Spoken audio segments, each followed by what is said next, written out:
So, for the movie we are talking about today, I had all sorts of little ideas of what I should do for an intro, but in this day and age of YouTube looking for any excuse to get rid of any creator, I ain't touching this one.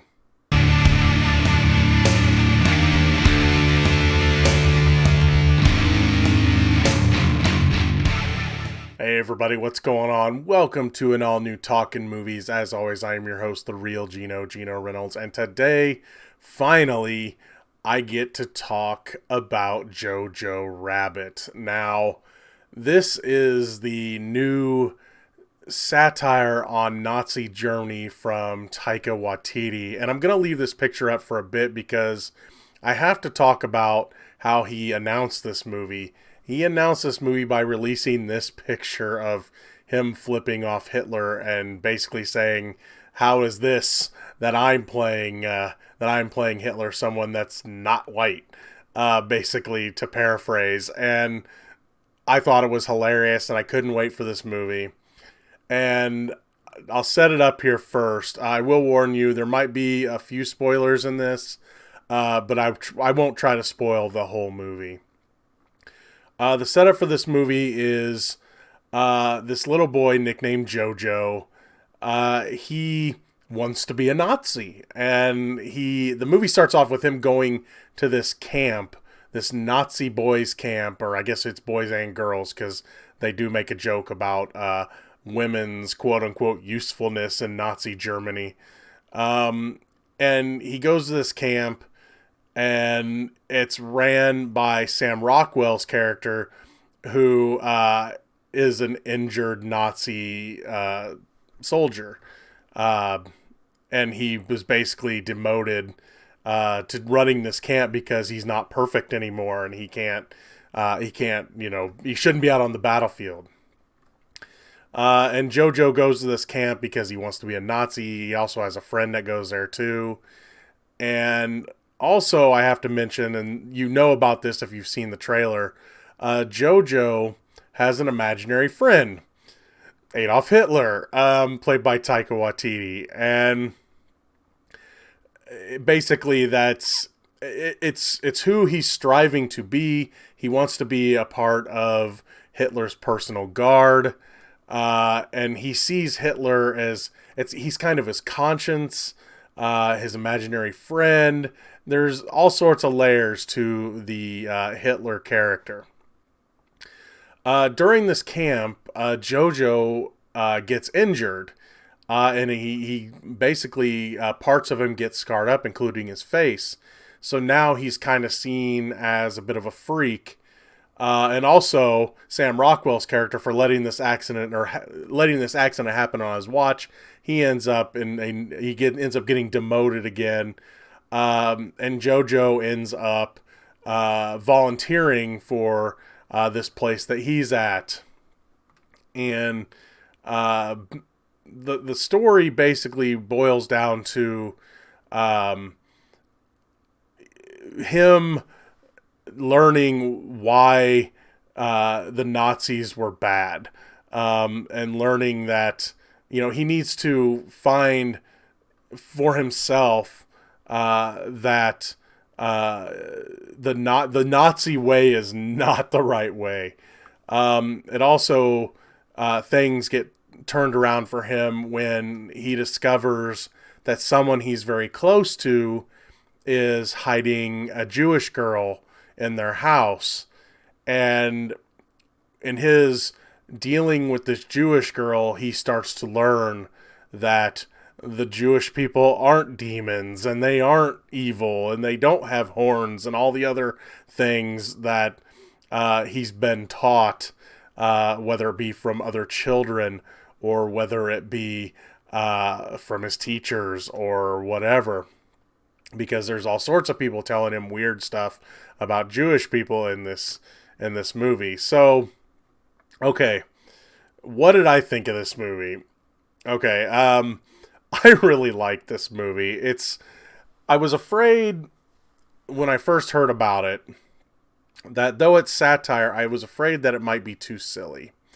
It's hard to it's hard to make light of something like the Nazis, though it can be done, and you can make fun of Nazis. The things that they did, it's hard to make light of. I guess that's what I'm trying to say. The things that they did, it's hard to make light of. But this movie, I think, found a lot of the right tone to do so. First things first, let's talk about Taika Waititi as Hitler. That was another thing I was really afraid was going to be too silly.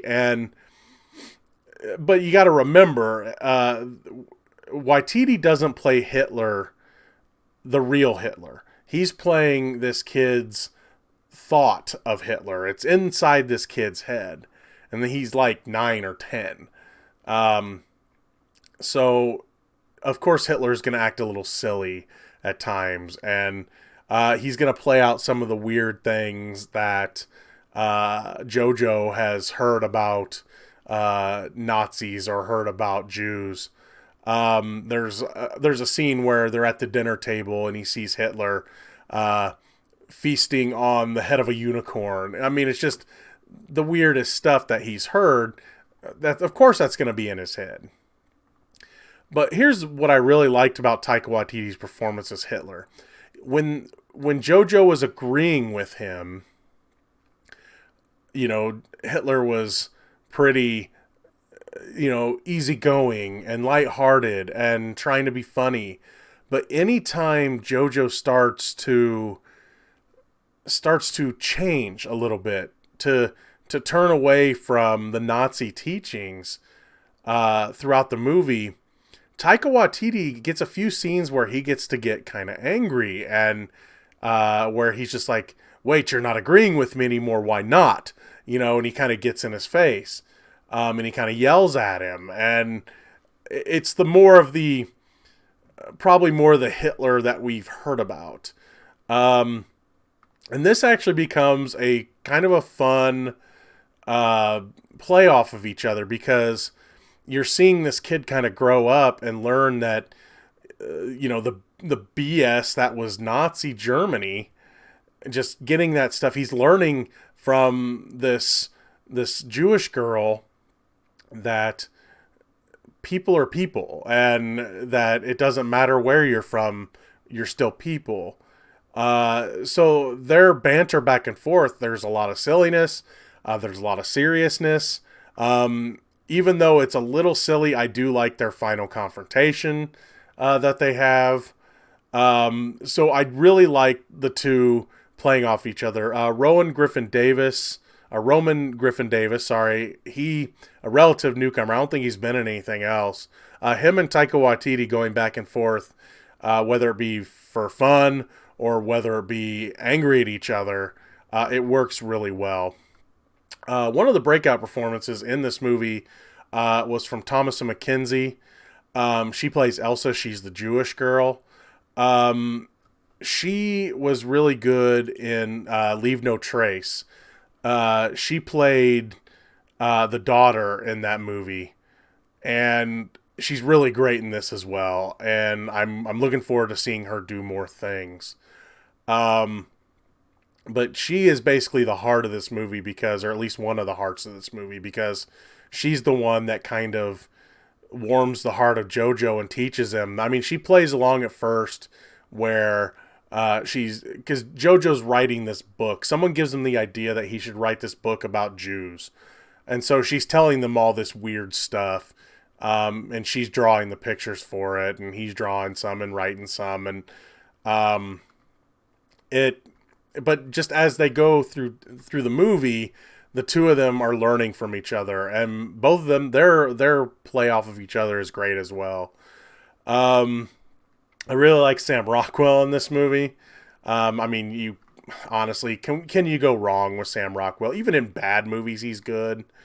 And one thing they did with his character is, and I don't know if this is a thing, but his character, he's preparing for the invasion when the Allies are finally going to attack, because this movie does take place closer to the end of World War II. And he's designing this outfit that he wants to wear during this battle, and it's very flamboyant. And I don't know if this was the intent. I think it is. He has an assistant played by Alfie Allen from Game of Thrones. And you kind of think they're a thing, but of course, this being Nazi Germany, they could never publicly say anything. But I think they have a relationship, but the movie doesn't really go far enough with it for me to be certain about that. But they kind of play on that those two are together, or at least want to be together. One part that really stood out to me, though he's not in it very much, is Stephen Merchant. He plays basically a Nazi Jew finder. He's with a group of guys that they're investigating the houses looking for hidden Jews. And though, I mean, you look at Stephen Merchant's face, and he has, kind of that silly smile, and he's tall and lanky, and he doesn't look like he's very intimidating. It's weird because deep down in this movie, the idea of him being a Nazi Jew finder is scary to me. I don't know why. I think it's because he kind of starts off kind of happy, and he starts off being just very nice, and then all of a sudden you can tell he's not going to put up with this anymore. He doesn't like raise his voice or anything. He still stays calm, but it's like this creepy kind of calm. So I really like Stephen Merchant in this as well. I also thought that Scarlett Johansson did a very good job. She plays Jojo's mother. And even though they don't show much of it, and I don't know if it's Sam Rockwell's character just kind of playing along, even though you can tell he at least likes Scarlett Johansson's character, or because he kind of approaches her in near the beginning of the movie, and she knees him in the nuts. And so, but I don't know if he's just, and that again, it makes me wonder about my theory about his character and his assistant, because it's like, well, does he have feelings for both sexes, or is he just trying to hide something? Or, but he only makes like one advance. And in the movie, he makes a comment to Jojo about how his mother's a really good person. And I think he more respected her than anything. Lastly, Rebel Wilson's in this. I gotta say, I didn't think she was too bad in this, but she is still one of the weaker links. That being said, her dry humor kind of fit this better than like some of the other movies she's been in, where she tries to be more slapsticky. She has a little bit of slapstick in this, but not much. Then again, her performance in this doesn't like ruin the movie or anything. It's just, I don't know. I know why she was there, and I thought her and Sam Rockwell were kind of funny together, but she's still not one of my favorite parts of the movie. As I was saying before, I think this movie found a good balance between humor and seriousness, because, yeah, there's some parts that are really funny, especially near the first. The movie does start off very funny. The beginning of the movie, during the opening credits, they're playing the Beatles music. They're comparing the Beatles to Hitler, saying that Hitler was like famous like the Beatles. They're playing Beatles music but showing like book burnings and Hitler doing speeches and stuff. And I mean, I honestly thought that was a neat analogy, and it's kind of funny. But then later, as the movie goes along, some serious stuff starts happening. And sprinkled throughout the movie, there's also serious things happening with Jojo dealing with the Jewish girl Elsa. And there's just all sorts of stuff like that going on, that they play humor and they play serious. But then the movie, again, it gets pretty serious. There's some things happen in the movie that are, I won't. They're dark. They're dark for the character of Jojo. And again, there's scenes with Jojo and Hitler, his imaginary Hitler, that get kind of dark. So I think this movie found a decent balance. Is this movie going to be for everybody? Probably not. You got to be able to take a joke to watch this movie because, again, I mean, they're wanting you to laugh at the Nazis, and of course they do mention some of the things. They make comments about, they got on the train where you never see them again, kind of stuff. But you got to be able to laugh at it. But then again, it does take some things very seriously. The ultimate lesson is that it's about this kid learning that this doctrine that he wants to be such a part of is BS. And I like the journey that this kid took. You can tell there's parts of this movie where he values human life over the Nazi teachings, and that's kind of the whole thing. Is when his friend's in trouble, when things happen to other people he cares about, when Elsa almost gets discovered at one point in the movie, it plays into this. He also sees other people that he thinks would go against his new thoughts, also choose humanity over the Nazis. And so there's a lot of cool stuff going on. I like the story this movie's trying to tell. Is it a perfect movie? No. Is it a really good one? Yeah, I recommend it. But again, I think you got to be able to take a joke.